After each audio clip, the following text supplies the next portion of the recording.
ಅಲ್ಲ ವಿಡಿಯೋದಾಗ ಬರ್ಬೇಕಂತ ರೆಡ್ಡಿ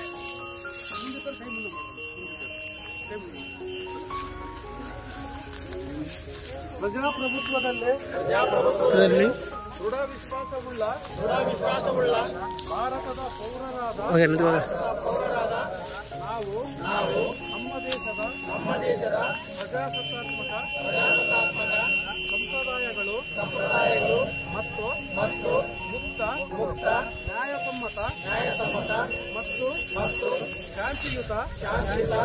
ಚುನಾವಣೆಗಳ ಘನತೆಯನ್ನು ಎತ್ತಿ ಹಿಡಿಯುತ್ತೇವೆಂದು ಮತ್ತು ಪ್ರತಿಯೊಂದು ಚುನಾವಣೆಯಲ್ಲಿ ನಿರ್ಭೀತರಾಗಿ ಮತ್ತು ಧರ್ಮ ಜನಾಂಗ ಜಾತಿ ಮತ ಭಾಷೆ ಅಥವಾ ಯಾವುದೇ ಪ್ರೇರೇಪಣೆಗಳ ದಾಕ್ಷಿಣ್ಯಗಳಿಂದ ಒತ್ತಡಕ್ಕೆ ಒಳಗಾಗದೆ ನಿರ್ಭೀತಿಯಿಂದ ಮತ ಚಲಾಯಿಸುತ್ತೇವೆಂದು ಈ ಮೂಲಕ ನಾವುಗಳೆಲ್ಲರೂ ಪ್ರತಿಜ್ಞೆ ಮಾಡುತ್ತೇವೆ.